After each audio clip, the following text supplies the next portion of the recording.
All right, everybody, welcome to KC Happy Hour, episode 73. We've got our first race weekend in the books, which was awesome. We had a definite spike in numbers with Scusa stepping up and helping up our budget a little bit to be able to bring it fully live throughout the day. I think we had viewership-wise, not obviously as many viewers uniquely as Supernats 25, but it's up probably around 25-30% once we get the last bit of numbers in from where we were a year ago, which is awesome. I can't thank all of our crew enough, and for Scusa and everybody, they did a great job. So that's super cool. We got one of our crew members here, actually two of them really, that'll be joining me throughout the show tonight. We have Austin Garrison that'll be joining us as well. So we'll go ahead and bring in our KC crew guys that we got that'll be with me for the whole episode. First of all, my partner in crime, Aaron Hackmeister here. We were set to have our good buddy Simon Sikes joining us, but Aaron had to pull behind the top two in front of the camera here for a second. So we'll have you in. Am I lagging a little bit, Aaron? Am I all right? We good? Tiny bit? All right. Well, we'll hopefully sort that out here in just a second. But in any case, big thanks to everybody that tuned in. Massimo, Sanchez-Lara joining us as well here. Mossy, we got you at least. I know my connection's terrible. Hopefully you got something. No, yeah, I think we're okay. You're lagging a bit, but I think you're all right. Well, we're decent enough at least to hopefully get through a little bit of the news that we had. A lot dropped over the week, Aaron. We'll go ahead and throw that up for everybody. Of course, the big news, first of all, let's kick it off with what happened on our own live broadcast. We had the Supercarts USA Pro Tour location change announcement for the Winter Nationals, the opening weekend. It's going to be headed to Orlando Kart Center, which is, oh, come on, Aaron. What are we doing out here?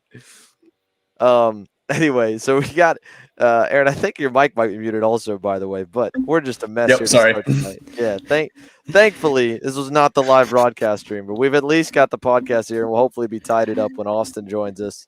But yes, SCUSA Pro Tour going to Orlando away from NOLA Motorsports Park. Obviously, the trickle down effect meant that the Texas Sprint Racing Series is normally able to kind of piggyback off a lot of the Supercarts USA Pro Tour resources. Is going to switch its opening date. Instead of going to NOLA, it's going to go to Speed Sports Racing Park in Houston. So that's another big change. But um, I don't want to say it's out of left field. I got a little bit of wind of it, and overall, there's such a short off season for these promoters to kind of lock everything in, especially for guys like Supercarts USA, where they're having the last race of the year and the first race of the year. That's tricky on its own. But this is obviously really good for the Florida based drivers. It's really strong for the teams that follow everything on the circuit. I mean, we've got, if you count the Stars Championship Series, if you count Challenge of the Americas, you've got over 20 national level race weekends in the States.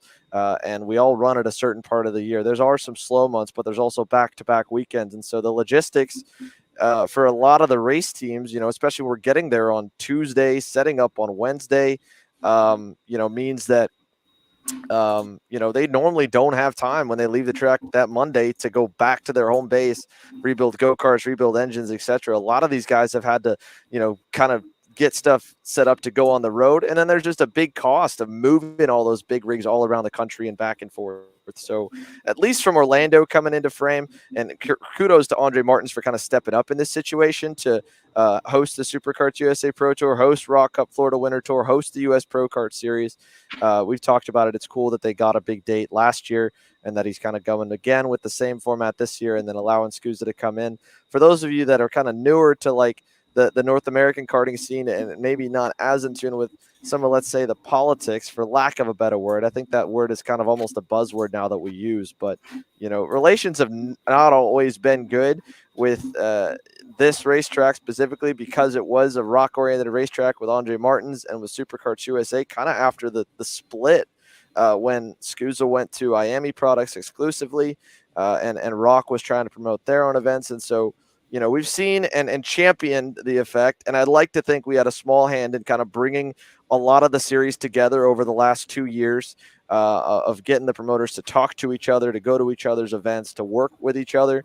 We've seen kind of that in the past a little bit, but in all fairness, I don't think we've seen it to the degree that we've seen it now, which is really not coming at a better time than the moment when we've got this huge bubble of enthusiasm and new people joining the sport between the Formula One craze and the post-pandemic new hobbies, outdoors and stuff like that. I mean, you could see that with the numbers this weekend and Mini at 50 and K Jr. at 50. Micro at 31 was almost completely new drivers from last year. And we'll get into a lot of that moving forward. So logistically, this works out a little bit better for everybody. I know myself personally, I like getting to go to New Orleans. I think the facility is really cool. I think we're still going to get to go there with one of our partners, the Karting the Coast series later on this year, which is like a club divisional series between Mississippi and Louisiana. And they obviously host a lot of races over at NOLA and are set to this year. Orlando is making some upgrades. I was getting off the phone actually I talked with both USPKS and Mark Coates, with Tom Kutcher from SCUSA a little bit today, kind of debrief the week, working off of all us working together through the rest of the year. Orlando's got a lot of upgrades planned. I think they're even going to get done before the March races come to town, from more lighting in the pit area to paving the entire pit area. It has a small paved lot and the rest a lot of gravel and dirt.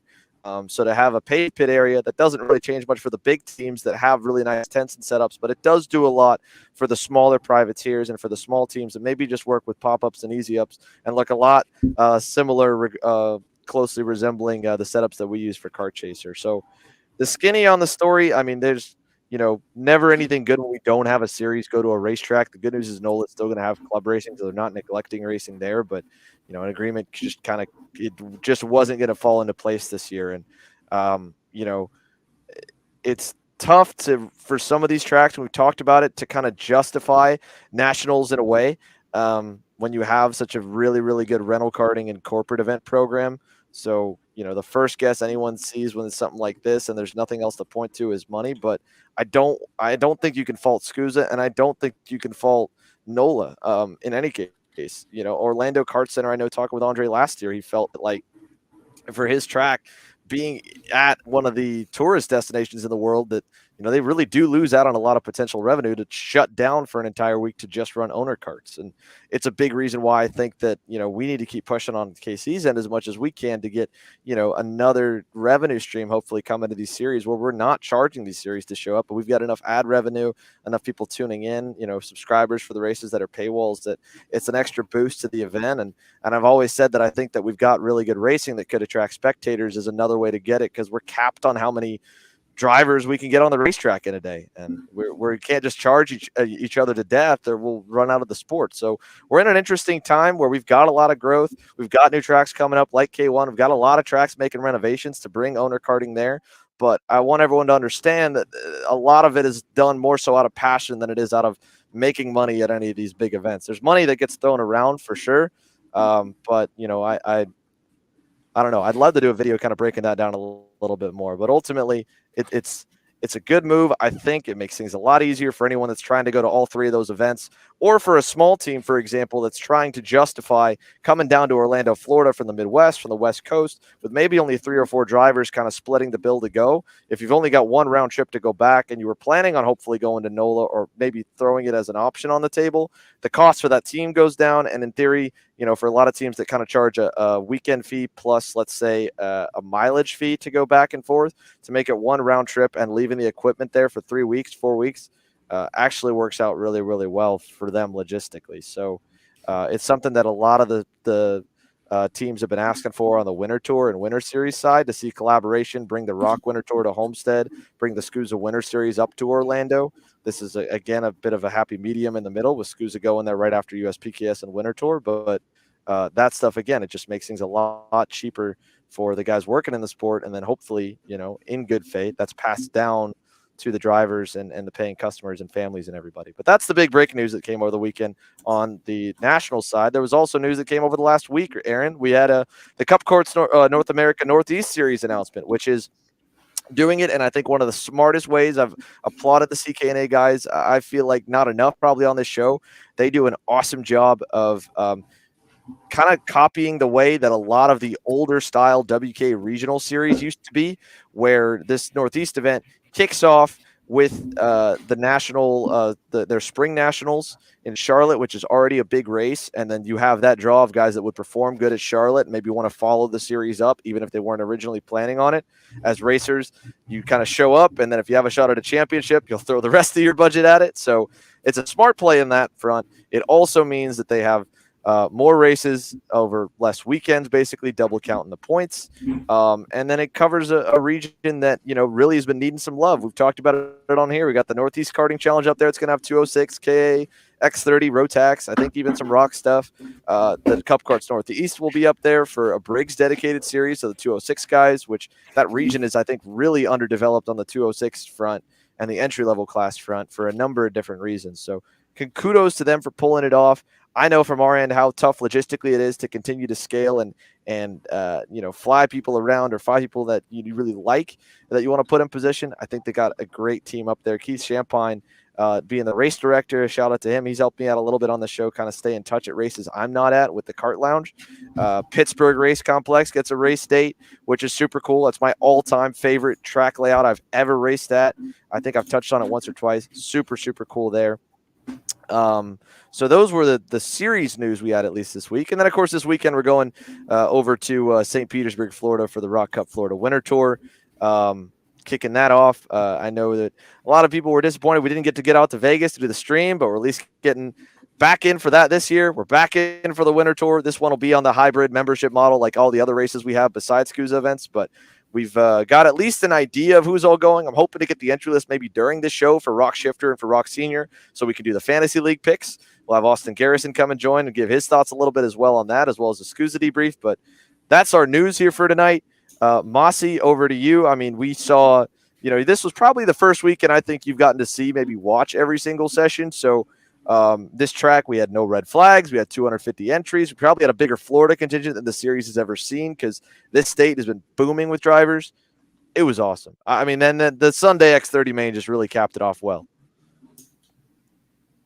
Yeah, I have to agree. I've never been able to kind of sit down and kind of really focus on track action for the whole day. But this was actually a really good showing for Florida as a state, and how much interest it pulls nationally.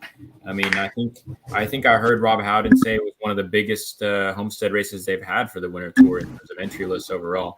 So that was awesome. And yeah, like you said, there was tons of action. The X30 class was just how we anticipated, talent everywhere in the field, mega racing, as well as the lower ranks and the younger kids. Micro was huge. Mini was huge. The K junior field was massive.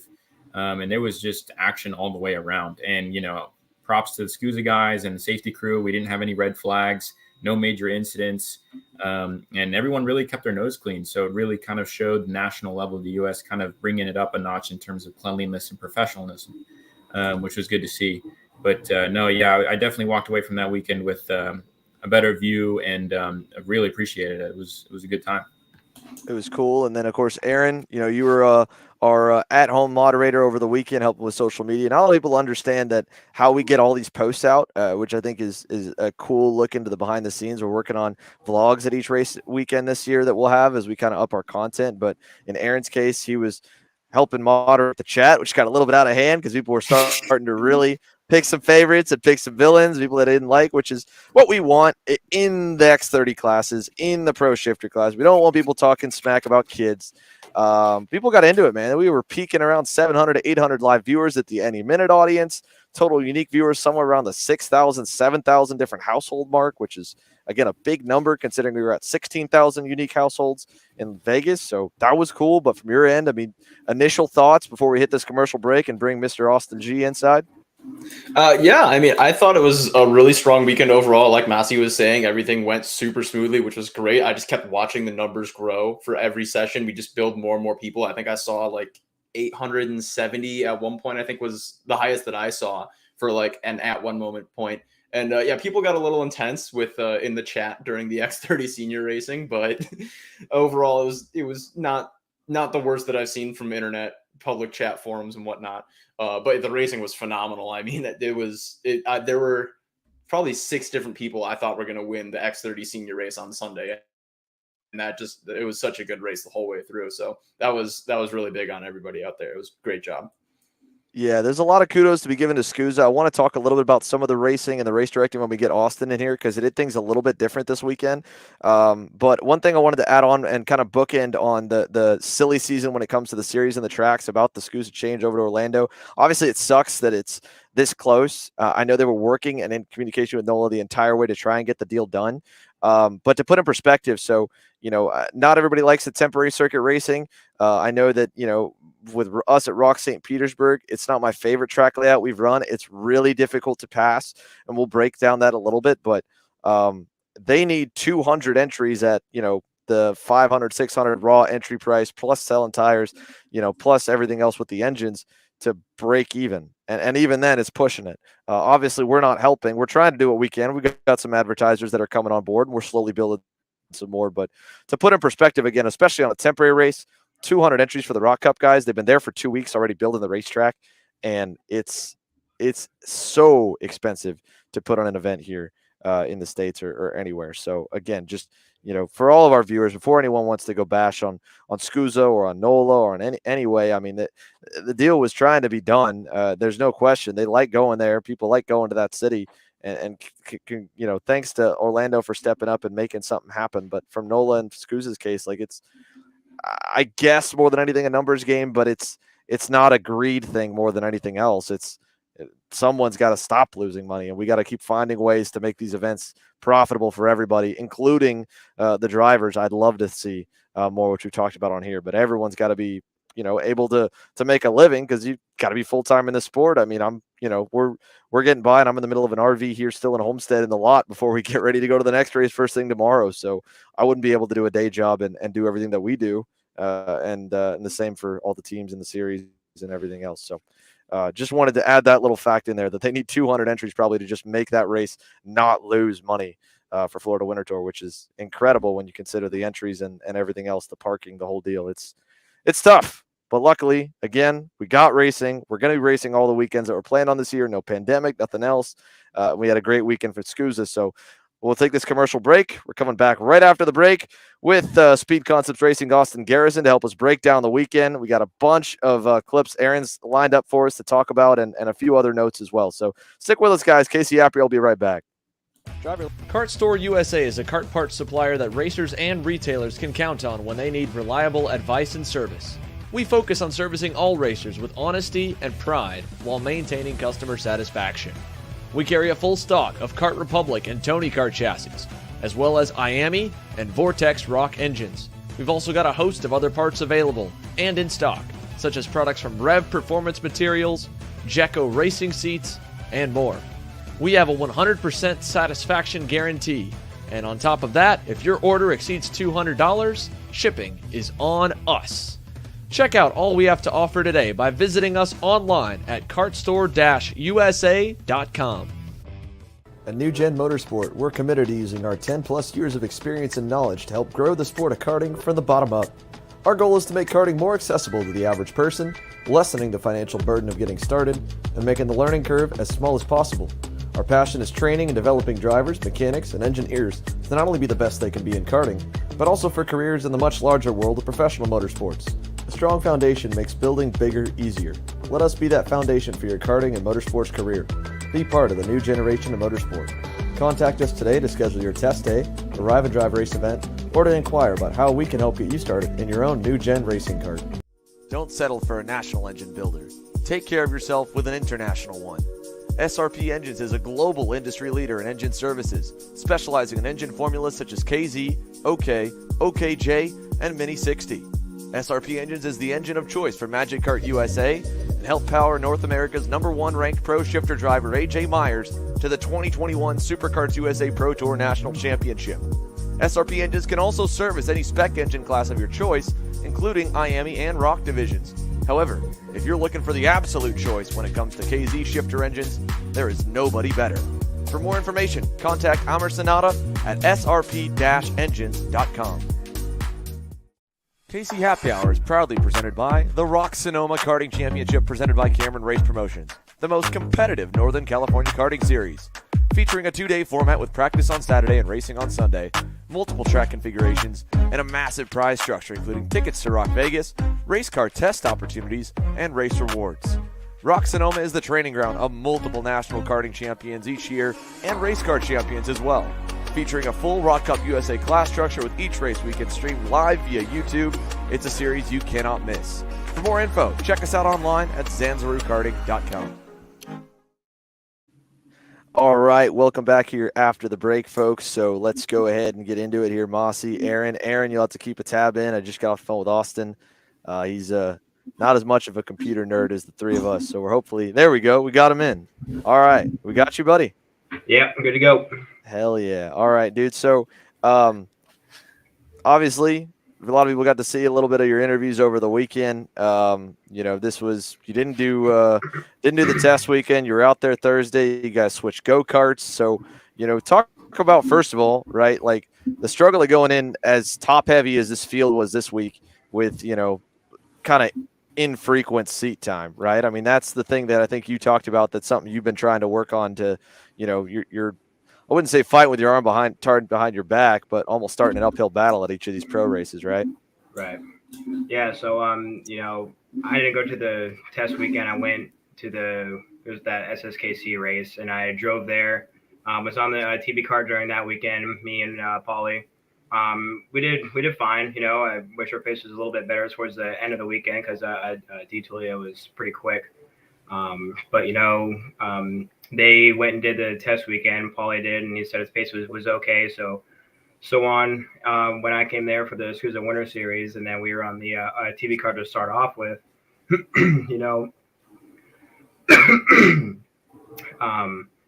we were quick on it, for the first day, and then as the weekend went on, we started to go and struggle with it, and we were trying different things, and weren't really kind of working out in our favor. So Mike and Alex wanted to go and just try something different, and obviously different for Paulie. He went on the KR, and then I went on the Red Speed.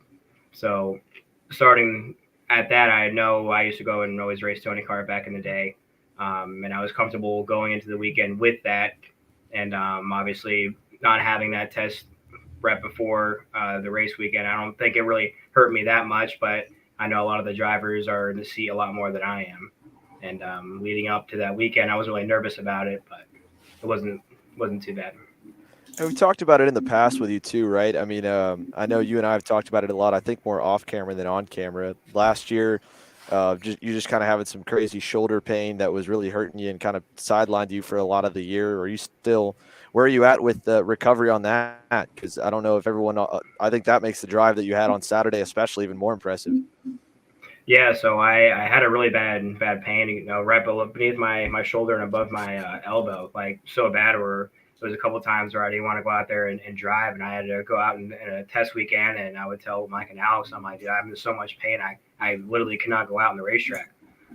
So there's been point in times where my track time got cut short because of that, and then obviously I went back and went to the doctors and did a whole X-ray scan and everything, and they said, you got to be out of the seat for X amount of months or whatever to get it back to being 100% again and go to physical therapy and everything.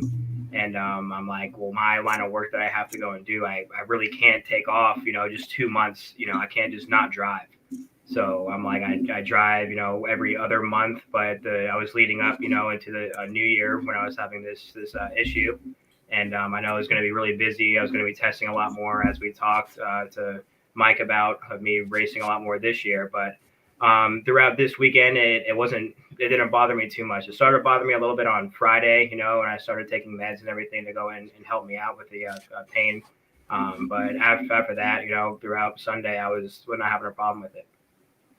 And the last thing, kind of on your end, I know you and Ryan both touched on it about getting dirt on the tires and it taking like a lap or two to come off. Was that more so something that was like this weekend seemed weird? I don't hear a lot of guys kind of talk about like taking that long to clean the tires off when you go offline, or was that just standard and it just kind of was the thing that stuck out this weekend? Did it seem like it was more or less when you got past and had to wait a lap or two for the cart to handle good again?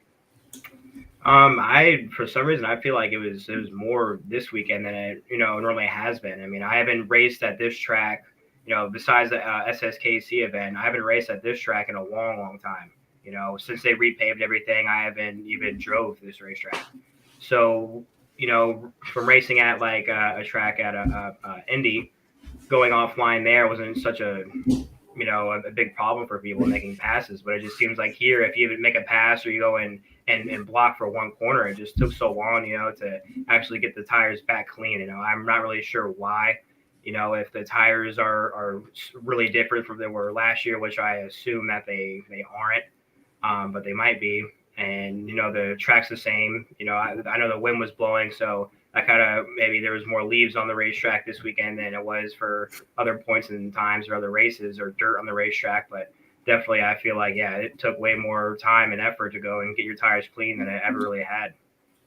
And this track's always race good. I talked with Bo Barfield a little bit on Sunday morning, and Dalton Eggers, one of the other main guys in race control. And I wasn't at the drivers' meeting. I assume that you were, believing that you attend all those. But they said in the drivers meeting this weekend that they were going to kind of let everybody, I wouldn't say like a NASCAR boys have at it, but they were trying to stay out of, the little nuances. They, the SCUSA guys said that they felt like they were kind of dinging guys with 5-second and 10-second penalties last year for one position maneuvers. And if it was like a one spot bump and run or a little kind of hip check, that they were going to let it go. So from your end in the driver's seat, both days, I mean, what did you feel? Did you feel any different? Did it seem, cleaner, dirtier, about the same? I mean, was there any differences from them kind of officiating that way, it seemed?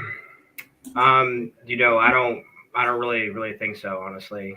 For even the final on Sunday was super crazy and all that and sporadic. The only thing that I was kind of concerned was that, their bump and run deal was that, if it's, you got to really hit somebody somewhat hard to kind of push in your bumper. You got to hit it just right for like one of the corners to move in. But to get a full blown in pushback bumper, you really got to hit somebody pretty decently. And when he said the bump and run deal, I'm like, well, you're doing 70, 60 miles an hour in the last corner. If you just kind of lean on somebody's bumper and you're in a draft and you don't let off, you're not going to push your bumper in, but you're going to put him in the barrier. And then so that'll end that person's race and everything. And it's quite easy. We're going into corner one. You lean on somebody's bumper and you're not braking that hard. It's a lot of rolling speed. You can put somebody in the barrier, no problem. So that's what I was kind of worried about.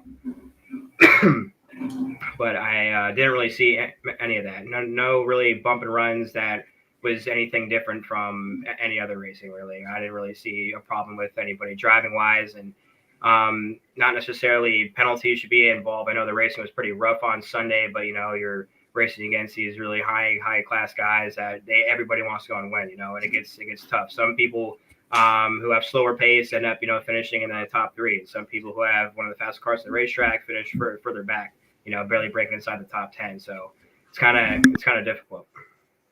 Yeah, well, there was that, and then there was also the starts that were a little bit funky, which I'm going to wait a minute here because we're going to get Ryan on here and have him join us here in a second. I wasn't sure if he was going to make it, but he just texted me that he's good to get in, so I sent him the link. We'll get him in.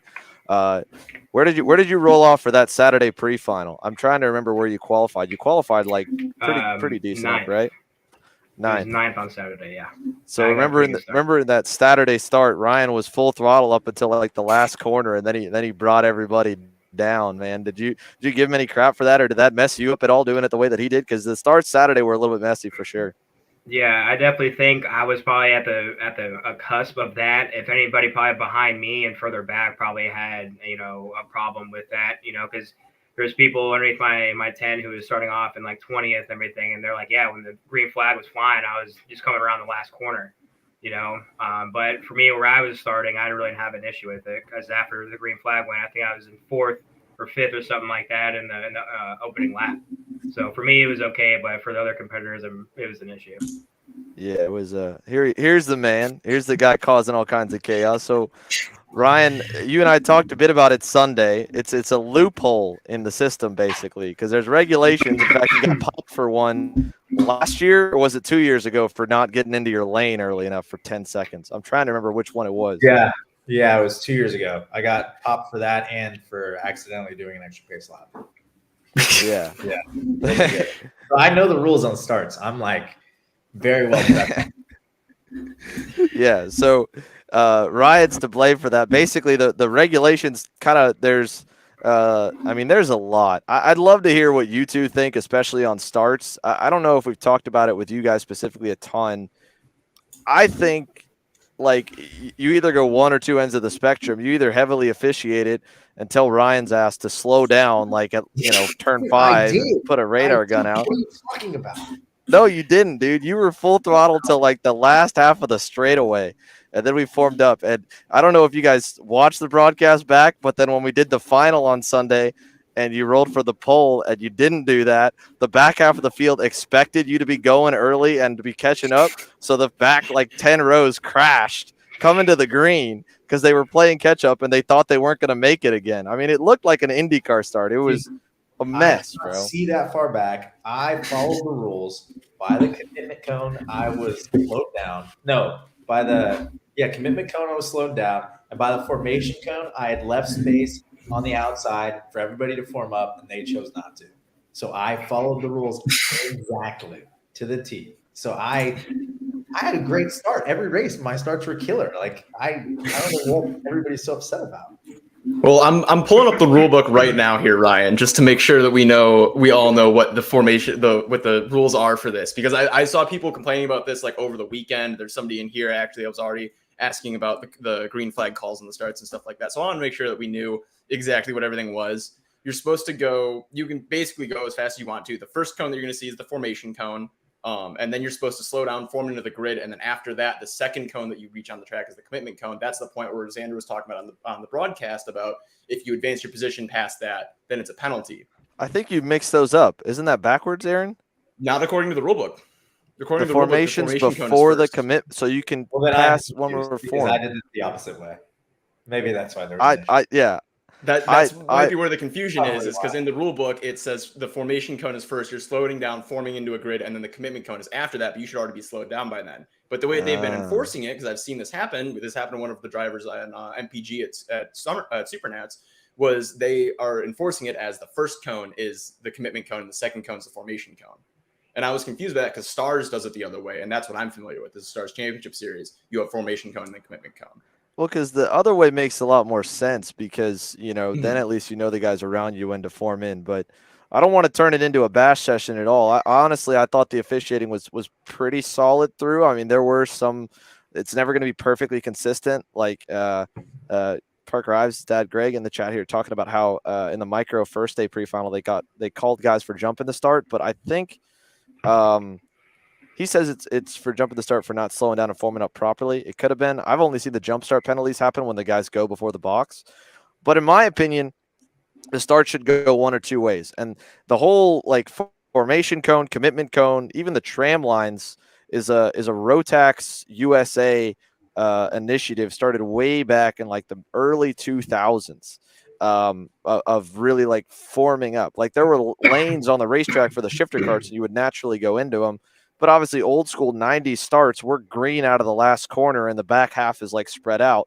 You normally lose one or two spot that way, but at least in that regard, the field's spread by the time they get to turn one. So the speeds are high, which is what they're trying to eliminate with the jump start box is by having everyone together and then going slow into the corner. But I think we have just as many wrecks with a lot more regulation by having all of these extra. I mean, maybe the commitment line I think is fair, but in terms of the start box, forcing guys to slow down early on and packing everybody up tight and then potentially penalizing pull sitters like Travis Anuto lost to Supernats that way.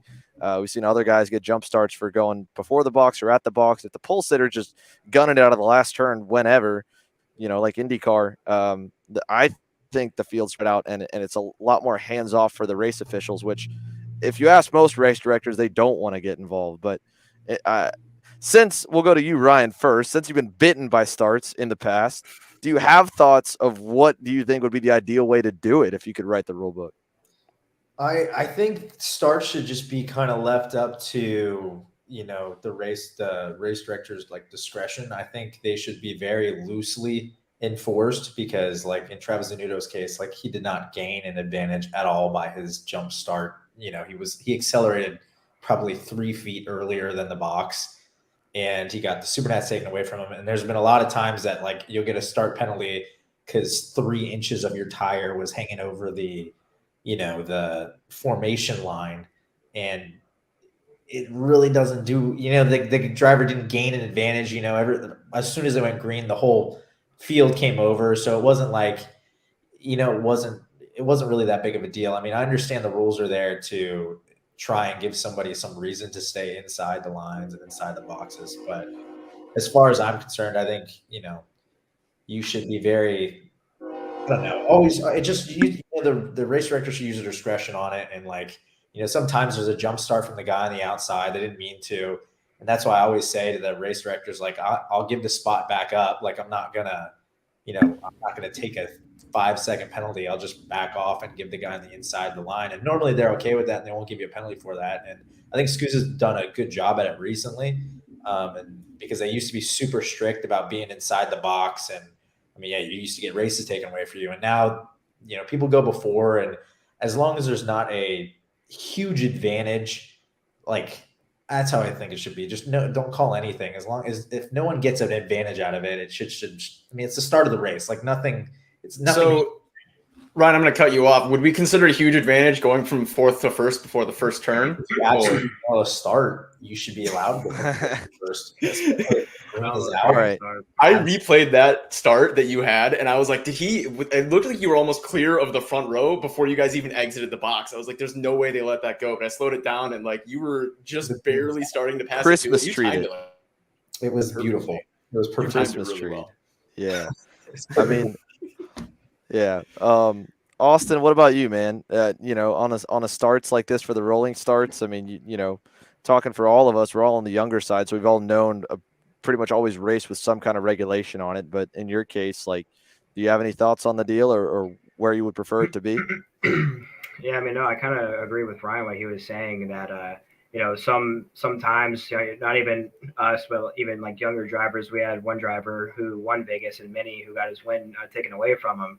And that was just from him, you would have drivers who are so focused on the green flag or when a light to go shut off, they line up in their tram lanes and they're staring up and the light goes off, or they're looking for the green flag or whatever. And then they end up drifting a little bit off of the tram line. And next thing you know, you get, your 3 or 5 second penalty or 2 position penalty, whatever it calls for, and you gain nothing out of it. It's kind of tough, at the start of a race when you have, a lot of people that are behind you that are getting all antsy and they're getting on the gas super early. And, you only have somebody on the front row and you're on the brakes and you're getting, pushed from behind by 4 go-karts. You only got 1 brake and 6 engines going flat out behind you. Can't really do much on that part. So I know it's tough, but there has to be a way, to kind of fall back on something where you can't get so much of a penalty. If you do get a jump start and you're in second, and you're going from second and you end up leading the race by corner 1 from starting from the outside, and he ends up getting a jumper or a jump penalty. It goes back and forth. But, I definitely agree on Ryan what he was saying about it. Yeah, I don't know. Our rule books are long enough, and I feel like they're probably going to have some more stuff after this weekend. Like Anthony's comment in the chat's pretty fair. Like the Saturday starts were a little wild across the board class wise, and we're throwing greens, and that's more of a timing thing. Xander, huh? It wasn't just me. No, I mean, but yours I know is deliberate. Like if it's the kids, I'm giving them a pass. They probably didn't. They probably not let a field that big. Deliberate. It was the Euros that the Americans. We have our formation procedures, and we like to keep them. That is also, to go back to that comment, that is the standard, like that's how SCUSA does it, is they throw the green and assign a penalty afterwards. They don't throw it off because it's not perfect the first time. But recently they haven't. I'll say recently they've been pretty good on their start stuff. Like I mean, I'm the one messing around a lot of the time on the start. They've been fairly fair. Like they've told me times before, they're like, that's a penalty, and so then I get a penalty. So like I think they're pretty fair recently with their stuff. They haven't. I don't think calling the penalties. I think people are upset that they're throwing the green right away.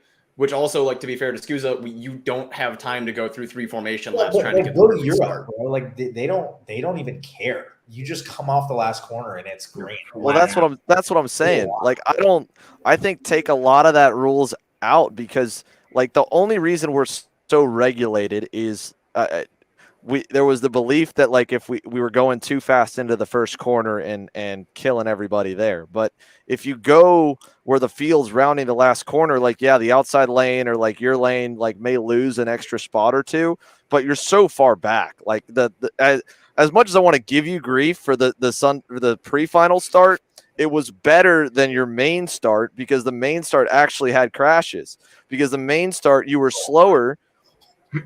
I'm serious. No, I'm serious. I want to give, because it caught guys off guard how late everyone together. Because of the way that you did it, the back 15 were almost single file, and you guys were already green down by 1, and they were at the end of the front straightaway, and we were clean through. Like I think you spread the field out more, and there's a balance, right? Like IndyCar waved off a couple starts at the end of the year last year because they only got like 3 rows together. So I mean, having some middle ground on it. But to me, I'd love to see someone try it that way, because we're always in this like monkey see, monkey do officiating deal with the sport, where like someone does it and then another series copies it, and we kind of get into this rhythm without really like asking why or if there's a better way. I feel like, and that's across the board, not on the officiating side. That's just more of my background. So it was what I feel like I can speak on. But I just know that you either go one or two ways. I think you got to highly regulate at least the speed and the lanes to a degree, right? If you want them slow and an acceleration point down by turn one, because you don't want people packed up and fast into the corner. But I think the flip side that puts it in the driver's hands, takes it out of the officials booth, is if you go around the last turn, let the pole guy punch it like Europe, and they're spread out, because I just don't, from what I can tell and looking back, like I don't feel like you have as many wrecks that way. I could be dead wrong, but and then on Scooz's end, like they've been wanting to be a very black and white series to a T, especially because they have the video, whereas USPKS has had a lot more of that, let's say, discretion on starts and on penalties. And in experience, it is tough to do that as a series that's a promoter and a sanctioning body, because we have a lot of options to race. And if the discretion doesn't go your way, it's a judgment call. The parents or the drivers get mad and don't go there anymore, and then the series goes downhill. I mean, they still get mad at the black and white, but it's harder to deny that. I think the reason starts and stuff have gotten the way that they have is because we've asked for it. I mean, in Europe, you get a penalty or whatever. And when I was over there, I got a cutting the track penalty when I was like clearly like shoved off the racetrack, and I cut a corner and jump back on. And it was a 10-second penalty. And I remember going up to the stewards, which is like the FIA, and they were like, yeah, that's the penalty. And I was like, well, I didn't gain a position or lose anything. Like, I got shoved off. And they're like, you're lucky we didn't exclude you. And then that was it. That was their answer. But in the US, if somebody gets a good start, a better start, I mean, I do it too. I go over and I complain, and that's not fair. So then they make a rule. And then that rule needs another rule. And then that rule needs a third rule because it wasn't clarified. And then, I mean, we ask for it. We do it to ourselves. And so, I mean, it's like you say, I think, I think it's better that it is kind of regulated so everybody has a clear idea. But at the same time, I think the race director needs to, use some discretion, especially in the pro class stuff, and just be like, yeah, I mean, the guy didn't get an advantage. Like if he would have been 2 seconds later accelerating, nothing would have changed. So, as long as it's a safe start, I think that's, where we have to go. But we did cause it for ourselves. I mean, we ask for these problems. We complain about these problems. And our country's culture is rooted in suing each other, right? Yes, like in Europe, the protest system is going to court on the early part of the next week. Like they have a proper process you have to show up for. It's not go scream at the race director until you get your way and wave a couple $100 in front of him. So it's a different culture over here too, for sure. But switching gears to a question I had for Austin earlier, I wanted to ask you this too, because you've obviously been in the seat more than any of us here combined the last couple of years. Going offline at this racetrack this weekend, Austin said he felt like it was almost a little bit more than some of the races last year. Did you feel the same thing of like how long it took to clean the tires? And do you have any guesses as to why more this weekend? For sure. I mean, it was crazy actually how dirty the track was offline. I don't know. I mean, when I was walking the track on Thursday, I remember looking around and being like, wow, it's really dirty, really dirty. Anywhere you went that was off of the racing surface was covered in gravel and dust and dirt. So I don't know if the weekend before, if there was a lot of people going off and they maybe didn't clean it up super well, but it was filthy off the line. And then, I remember that we had a guy blowing the track off or something on one of the days. And I think that helped a little bit because the first day of practice on Wednesday, it was really, really bad. It was worse than anything. And then it got better as the week went on, and obviously drivers are cleaning off the racetrack, but I don't know why. I've never had Homestead be that bad before. But it definitely was surprisingly dirty. And I mean, that's partially why the racing was the way that it was as well. I mean, you make a pass, even making a pass was you would significantly see a time drop the next lap with a pass. I mean, I remember in qualifying, it's like if you pass somebody on the lap before your fastest lap, your fastest lap is going to be messed up too, because it even on that, like it's going to take 4 or 5 corners before the kart's even going to be remotely close to what it was. Really? See, Yeah. like that. To me, my guess would be probably the wind, because speaking of someone that's worked at that racetrack for a couple of years going back, and I saw it when we were doing teardown at the end of the day. So not only do they get the blower out in the morning most of the time, blow off the racetrack, they also have this cool system, thanks to being the little brother on property from the NASCAR track, of this rubber catcher. Like it's like a weird net that they drag behind a golf cart and run around the outside of the line and pick up the marbles. But to be honest, it's probably, if I had to guess, right, like this is only the second year that we've had the grass runoff, and the grass has obviously been chewed up over the year to be a little probably more dirt and sand. Where even when you drive and clear it off, like that's right by corner exit and right by corner entry, those grass patches that we didn't have in years past, and that probably gets blown onto the racetrack. Because while it was rainy last year, I think the rain probably saved it and seeped it off when they were blowing it. Whereas this year we didn't get rain, we just got a lot of wind, and I bet it was probably blowing a lot of the dirt there, because that would make more sense. I was thinking marbles for a minute, but thinking back, Saturday night, Friday night, almost every single night they had the track GM and then one of the other track managers go out and pick up all the rubber, and like it's wild that how many marble pieces of rubber come off at this racetrack. I don't think I've seen it at a lot of tracks, especially since the tire compounds changed a couple of years ago. We don't lay down as much rubber. Like Newcastle used to have it a lot over the greasy patches, but they pick up the debris at night. And then they try to blow it in the morning. But my guess would probably be the dirt and gravel stuff on the outside, if I could think of anything. Yeah, so as you to can why even it was see, the way it like was.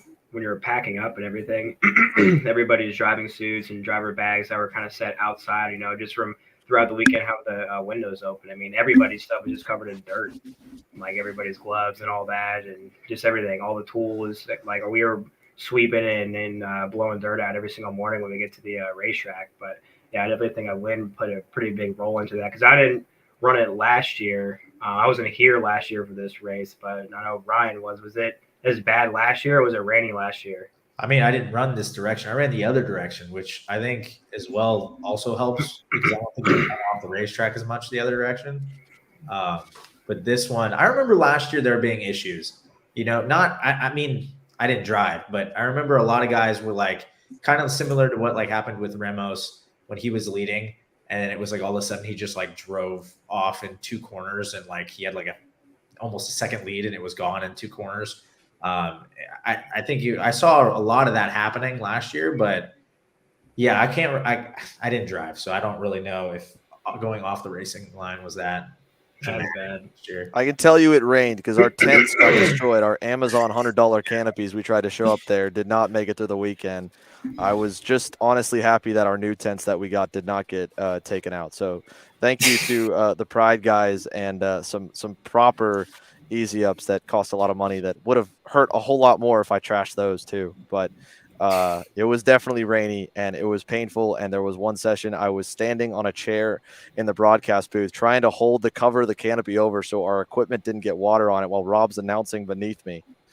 And the whole rest of the crew is holding head down. I still have PTSD from being right. We couldn't get a camera for the overhead shot, and I was down there with the camera. So I was right at the start finish line, and just kids kept like hydroplaning off the corner, and they'd catch the dirt and it would just throw them to the right, and they just pile drive the barrier right in front of me. And it was like every other lap there'd be some kid doing it in qualifying. Weldon just about killed me at one point. One of the Trinity kids just about killed, like sent it through the little canopy that I was sitting under. Like it was really wet. Yeah, I'd like to actually add on to that topic about the track surface offline, just because I'm speaking from a point of view where I was out on the track. I mean, I was film crew, essentially. I was camera going into the turn 4 hairpin, and you could definitely see the amount of flag and marbles were just absurd. And then as well, the wind was pretty brutal. I will say, I mean, I was out there for 7-8 hours straight, and it was brutal wind. And with the dust kicking up, Austin touched on it. It was all over the place. I had rocks flying at me from the micros going off the track and hitting the dust and rubble that was there. And I mean, I even pointed out to the Scusa officials, I was like, man, should we sweep this up a little bit before the X30 or something? Because it's pretty brutal going offline. And by the looks of it, it wasn't just me looking at it. I was also on the driver's side that it was pretty bad going offline.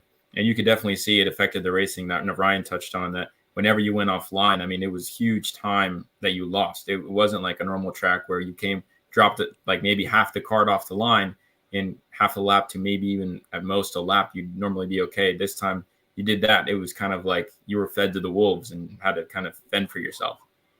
Well, I would say that would be a reason for us to do like more pre-race interviews and let them clean the track up like a dirt race for 10 minutes for the main. But I don't want to change anything about that Sunday race. That race was amazing, and we needed that product for a long, long time. So I think we just need to keep making you guys as uncomfortable as possible. And no, I agree. I mean, I got hosed the worst out of everybody. I think like out of the top guys. I mean, I got pretty roughed up, but like that was the most fun I've had at a race weekend in so long.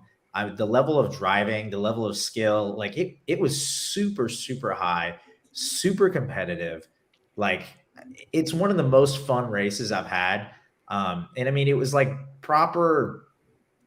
It's what I was telling you. We did like a pre-race interview a little bit, but I'm like, this is what American karting should be. You know, it should be taken this seriously. It should be taken with this level of, care.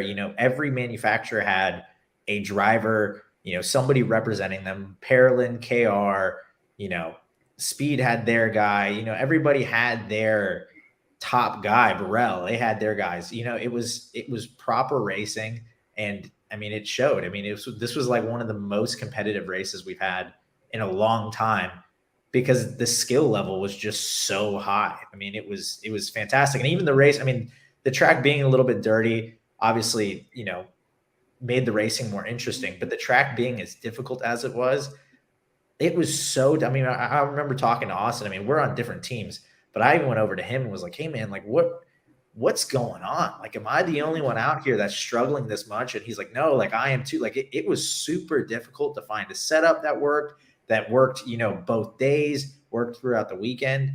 And I think it's just because the level of competition was so high. I mean, if you were at half tenth off, one of the other guys is going to find that half tenth and then punish you for it. And it was tough. I mean, this was like one of the hardest weekends I've had in a long time. And it was still like, I walked out of that weekend, like happy as a clam. I was like, this was still really, really fun for me. Yeah. What about you, Austin? Were you happy walking away from that racetrack, or are you ready to go home? I know you're sick, so you're probably less happy now. Yeah, no, I was ready to go home after Sunday. I was not feeling too well, but I definitely did have fun. What makes it exciting is that when you're stacked up from 1st to 10th, and it's at that point it's anybody's game. Because you're not seconds apart. You're all like nose to tail everywhere that you're racing at, and I did ended up. I think everybody at one point in time, got shafted. Where they ended up being from in 3rd. The next thing you know, they're in 8th, or you're leading, and then you're back in 5th, and it could happen in a blink of an eye.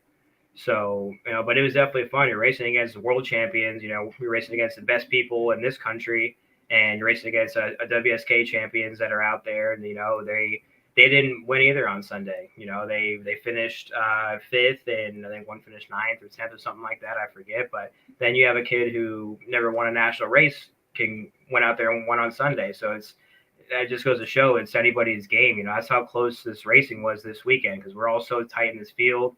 And when you're blocking here, it's very difficult to go and pass, and everybody's sliding. It was tough, but yeah, it was fun in a type of way.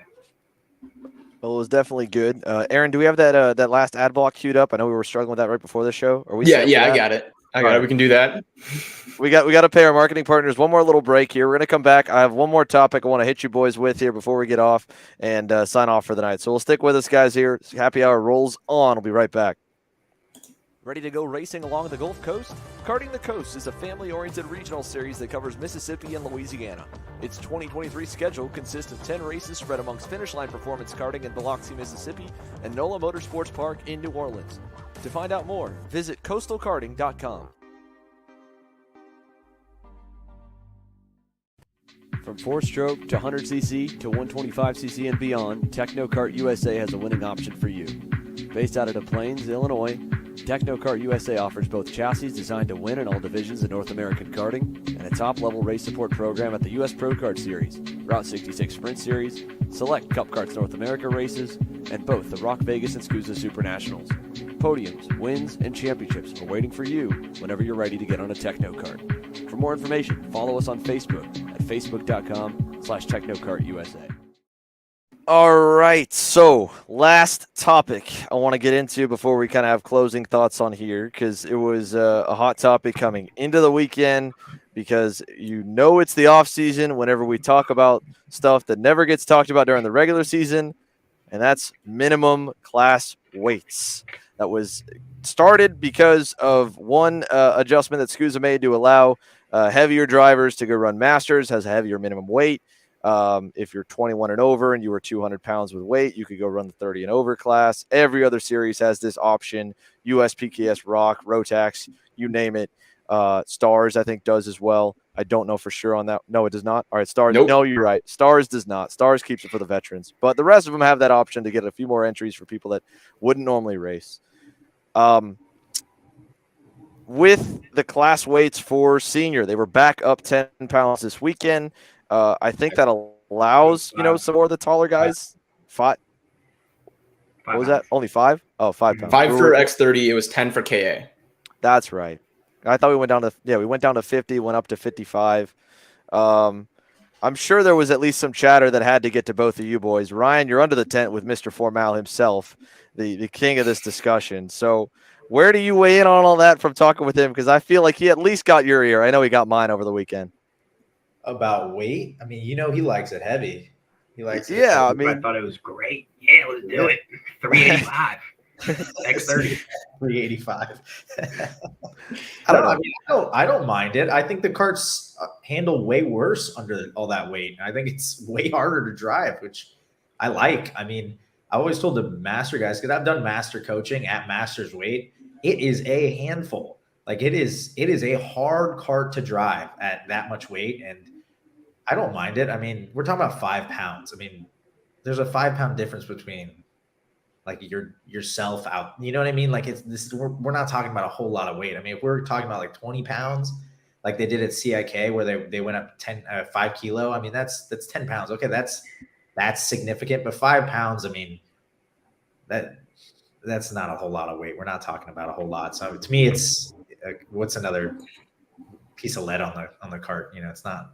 I'm not on the limit. I don't think a lot of the.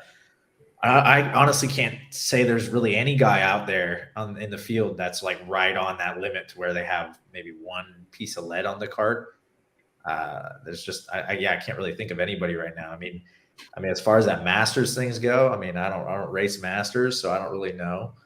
I mean, we're obviously not talking so much with them. I mean, their deal, I think, is a silly argument. I could count on one hand the number of drivers that actually take advantage of that underage over the weight limit, and none of them have won any big races and Masters anyway. But to me, like I'd see a lot of people say like just shoot the average, and the problem is like we just talked about for 20 minutes about how stoked we were that we had so many, world-class guys, American and European and elsewhere that came over and ran.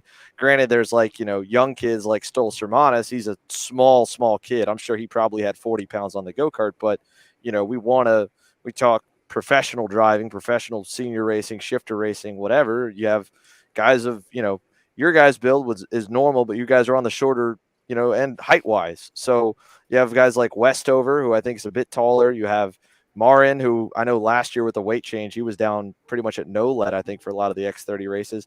I think that they should shoot for like, whatever is, I'd say like 165, 170 pounds is for the driver is fair. Oh, I thought you were saying, sorry, I thought you said 375 for the weight. No, I don't think so. No, because at that point, did Danny pay you to say that? No, not a lot, but I mean, I don't think we should, because the problem is like the heavy guys don't show up if they're 10 over. Like no one does. If they're 10 over or more, most of them stop. Yeah, but right? At that weight, you're already at such a disadvantage anyways. Like even if, let's say we were to raise the weight a little bit more, you'd still be at a pretty big disadvantage. I mean, it's why you see the kids in Europe, move to seniors so early, because they're racing such little kids. It's so hard to compete. Even if you at weight, you're still at such a disadvantage. I mean, even okay, that's why they raise the weight a little bit as well, because the bigger kids are just, even at weight, you're still at a huge disadvantage. So, I mean, Exactly. I like the 200-pound senior master conversation. A lot of what we're talking about, those guys that are in that situation. Now, there are some that are really good drivers. You're already at a huge disadvantage even making the weight. So, again, we're talking about something that Well, that's my percent of the racers that we're really, talking about. Well, but that's what I mean, though. Like, I don't see there. It's normally a benefit to be shorter anyway, and I've run with 20, 30 pounds on my cart almost every race that I've ever ran. I don't see it being a problem for me to go from 30 to 10, obviously. But then if I'm racing half as many guys or half as many good guys, I don't think it's worth it. Like, my beef, and I just want to know where you stand. Like, it's not ideal. Like, I mean, your point's right. It's not ideal to be right at weight. You want to have lead to move around on the go-kart a little bit. I don't think there's any problem with running 20, 30, even 40 pounds, I think, on the cart. 40's pushing. I wouldn't want to go more than that. But yeah, like, if you're whatever you set the minimum weight at, I don't think it should be at drivers with no lead on the go-kart on the average, because you ideally want to have lead to play with on the go-kart. So to me, like, I'm happy with that. We went up 5. I'm happy the PKS at 60. I don't want to see it go down at all, because I think if it goes down, we're just asking it to keep it to really, really skinny, really short guys, or for the most part, little kids that are like, we're also, it's a sport. So, like, I mean, I'm 5'8". I'm not 6 foot, so I can't play basketball. No matter how much I want to try, I'm not going to be able to dunk the ball. And there's, to an extent, that goes for racing as well. There are some exceptions who you can be big and you can still be fast. I know Danny's one of them. Cooper is one of them. Askew's another one who's tall, and they can still be fast. Yes, there are the exceptions to the basketball thing where there are, Isaiah Thomas was 5'8", and he was balling as well. But, like, the vast majority of people, it's a sport. You have to fit the build for the sport. So, that's like giving everybody in the basketball like stilts and being like, see, that's what you could say as 5'8". It benefits you could make that argument. Oh yeah, it's part of the sport. Like, every race, like, racing has small drivers. Racing is not a sport of big tall guys. It just never has been, never will be. So it's like, why all of a sudden, like, they don't accommodate your size in literally any other sport in the entire world. Any other sport in the entire world, they're like, if you're small, you can't play football, but if you're small, you can be a jockey. That's your options. And so it's like, that's how it is in racing too. It's like, it's beneficial to be small. I mean, racing against a lot of these little kids and senior is also difficult because they have such a lower center of gravity. Yeah, it's hard. Now, obviously, you've got to make it somewhat fair, because you can't have kids at like 100 pounds racing, like regular sized people who are like 130, 145. We're still on the small end of the spectrum, but we're like more regular like that. I understand that, trying to even that out a little bit. But if you got somebody who's like 175 and is like 6 foot tall, it's like it's a sport. Like, there is a build, there's a size that works better. We can't accommodate everything. We can do a little average, but we're not gonna. I don't know. I don't think we need to. Somebody who's 165, 170. Yeah. I mean, that's a tough weight to race at for sure, but it's part of the sport. Like I said, I'm not gonna dunk a basketball ever, unfortunately. And there's nothing. Hey, you know what, Ryan? I'm 6 foot and I can't dunk a basketball, so I don't want to hear it. That's what I'm saying, man. It's like, they're not going to be like, oh, well, you get trampoline shoes, dude. It's like, no, like, it sucks, dog. That just sucks. Like, figure it out. And I mean, there's guys Danny figures it out. He knows that, and he has to cut before race weekend, but he figures it out. He can still wheel it. I mean, he almost won the VLR race, in what was it, 2021 at Vegas. Yeah. Mm-hmm. He figures it out. He can still wheel it. Ben Cooper's another guy who can still wheel it. I mean, he's over 160 pounds. He can still wheel it. There's guys that can do it, but should 80% of us try and accommodate? I wouldn't even say it's 20% of the people. 10% of the people that are trying to. Yeah. I don't know. I mean, we're talking about 5 pounds. It went from 55 to 60. Who cares if we're even at 65? It's like we're not talking about like a huge difference. I mean, I think if you have it at like Xander was saying, like 65 or 70 with no lead, you make weight. Like, because you say you want to have some lead to play with on the cart. That gives you guys a little bit of a range there. And then if you're 175, 180, you're floating around that 5 pounds over mark, you'll still feel like you can come out and compete. I feel like like Xander said, 165, 170 is probably about a good balance. I say this is somebody who is 6 foot and 145. I never have to worry about weight in my life.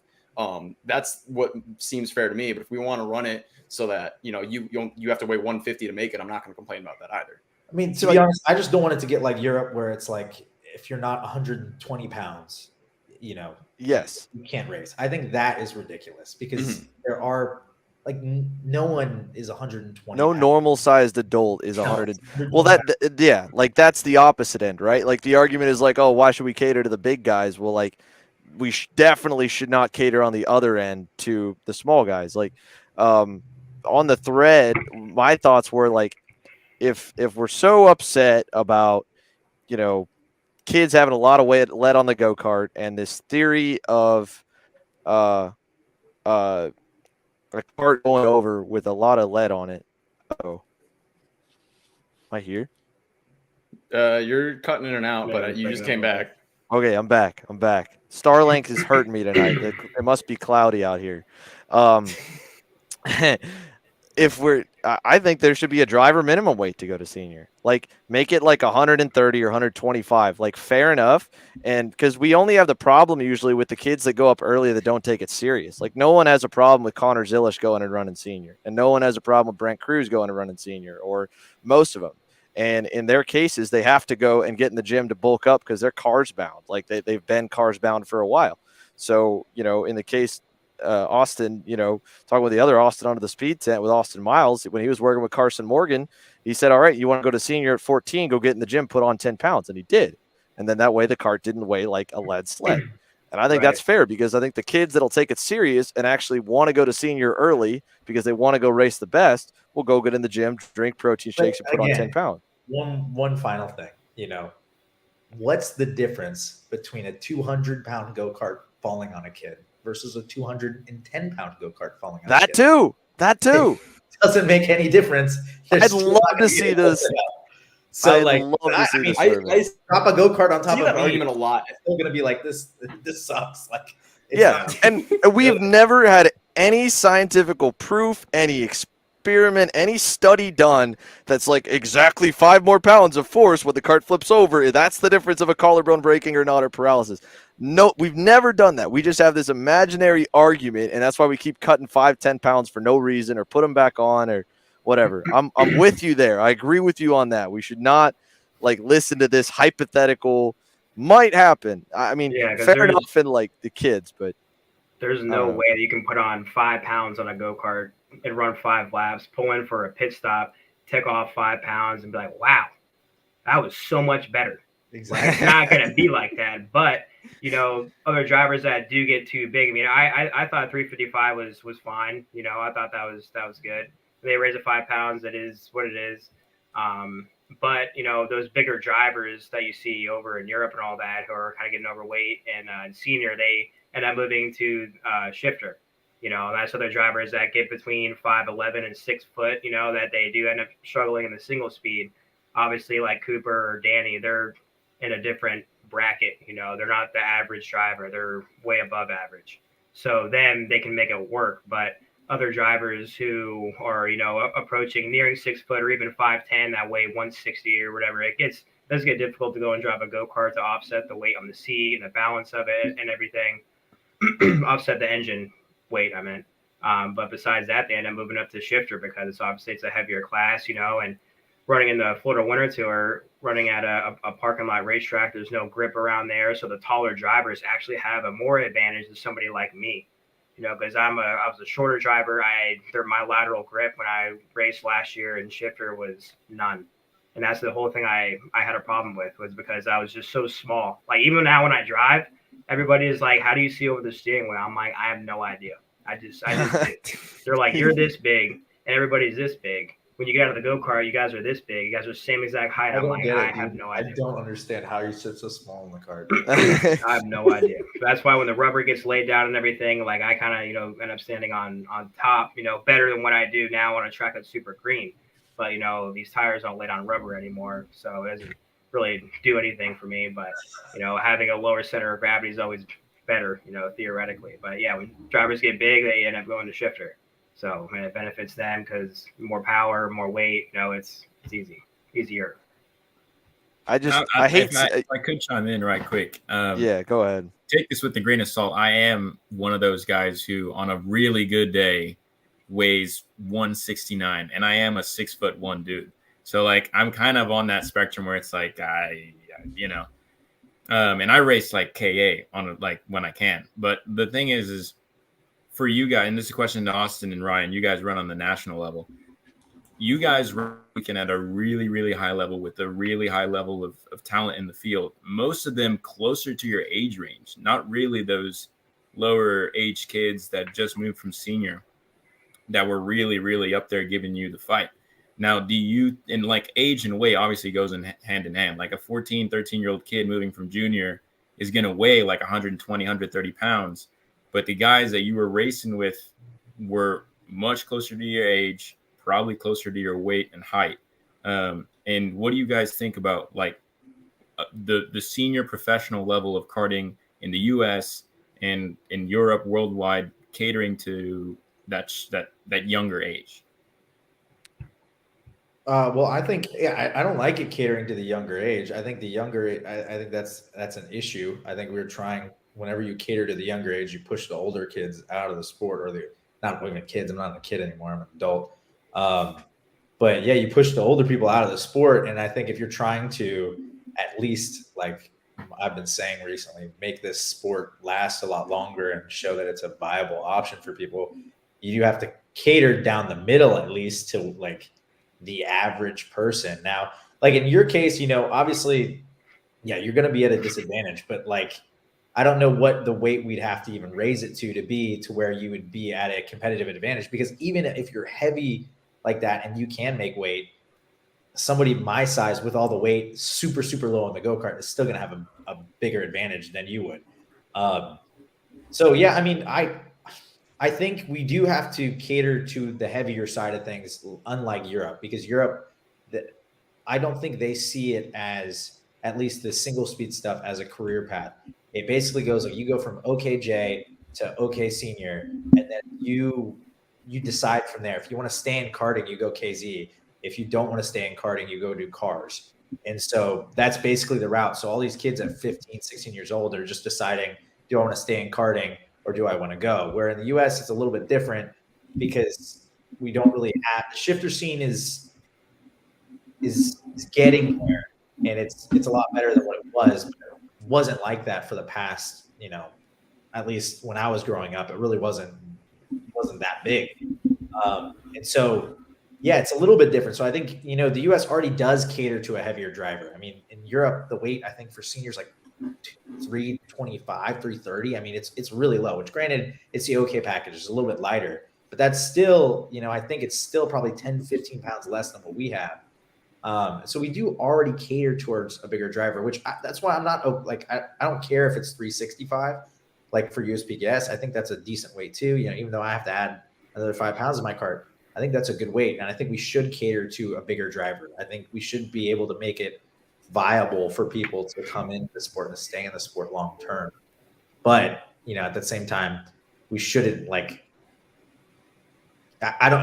we can't keep going down that road. There's at a point that we have to stop. We can't just keep adding weight and being like, oh, well, there's guys that are 170. Well, there's guys that are 180. Well, there's guys that are 200. And it's like, okay, well, like when's the limit to when we stop, adding weight to these cards? I think 180's got to be the limit. I think 140 needs to be the bottom. And if you can't get to 135, shouldn't. Ow! What the? Oh, God! I just got shot in the face with a Nerf dart from our Jesus Christ.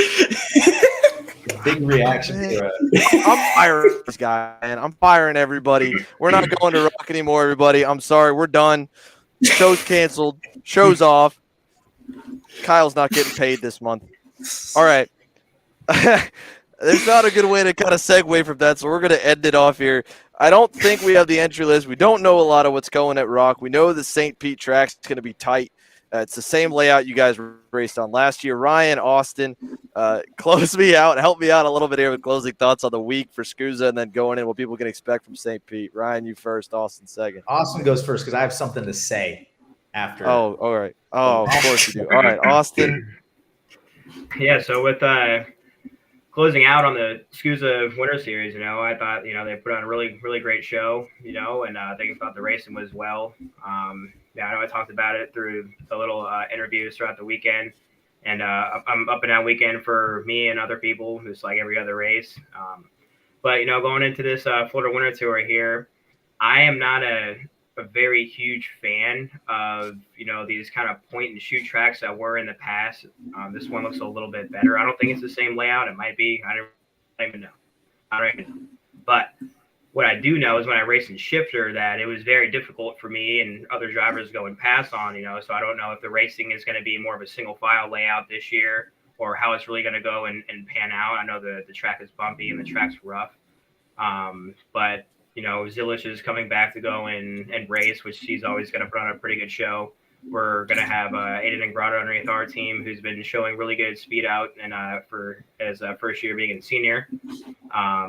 So I think it should be pretty good for everybody. All right, Ryan, what do you have to say? So yeah, Rock.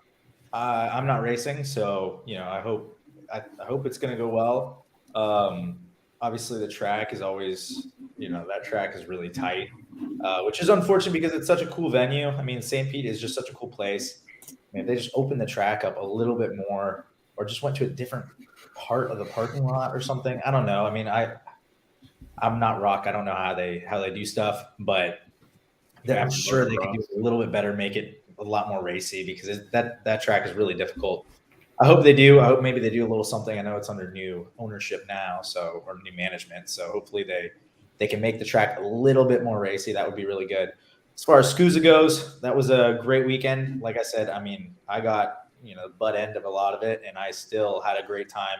I think that's going to be one of the hardest championships to win, probably the rest of the season if none of these guys show up again. So I think that's definitely going to be a really cool one. I think it's going to go down to the wire because there's a lot of guys that have a good shot at winning the championship as well. And then finally, for all of you guys that were commenting after Saturday's final that I was a crybaby and left early, and Xander contributed to that lie and said Ryan refused to talk to us. I did not refuse. I was the first in line at the scales, and Xander went down and went back and went down and went back. Hold on. Oh, that was not me. That was not me. I was in the tower. Okay, you're confusing a different redhead.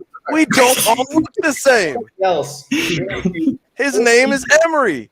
Okay. He interviewed 4 people, and he went down and back and down and back. And I sat and waited, and I was like, I guess they're just not going to interview me. And so then I pushed across the scales. And then I left like I normally do because they normally grab you and they're like, hey, stay after. Like, well, you're in your scale. Like, nobody grabbed me. Nobody said anything. And then Xander gets on the mic and goes, Ryan refused to interview. And then everybody goes, Ryan's such a crybaby. I was happy. I went up after the race and like shook Joe's hand for the race. I was talking. I was in a very good mood. And then here I come on and find out there's all this slander talking about her. I was in a good mood. I was fine. I was happy with the results. And I left because I thought it was my time to leave. So don't come at me saying I refused it. I do all the interviews, Joe. Bro, I'm literally always there. All right. That's a lie. If we go back to any of the Newcastle races last year, okay, you were but I would have said a lot of stuff I shouldn't have said. So that's why I refused it. Look, man. All right, we not only we weren't ready for the scale line to go. Emery went down the line, went back, was going to find people. All right, it's only like his 3rd weekend doing pit reporting. I thought he did a really good job. He did a good job. And then you ran, and then so we sent We sent someone to your tent, and they came back. We waited a good 10 minutes, interviewed other people. We got other people out of tents, and they said, I can't find Ryan anywhere in the RPG tent. Now, come to find out, isn't he's refusing to do. That's it's the same thing. You ran away and hid and cried. I thought you went to your truck. Because as far as I'm concerned, I was getting my butt reamed in the trailer, and I'm sitting there taking it, and then I hear on the thing, Ryan's refusing it. I'm like, dude, what? I'm not. I'm in here. Like, just walk in the trailer. It's so simple. Whatever. All right. Just to clear the air, so all you haters. Give me a break, man. I get enough, crap. I'm not refusing interviews. Man, I wish you could have shown the clips I grabbed, because Ryan would have had a fun time with those too. Which ones? I've got 2 of them with Ryan specifically. One of them with Ryan and Austin. One of Ryan getting run over by Joe Turney, and then one of Ryan running into the back of Austin. Show the Ryan in the back of Austin. I want to see.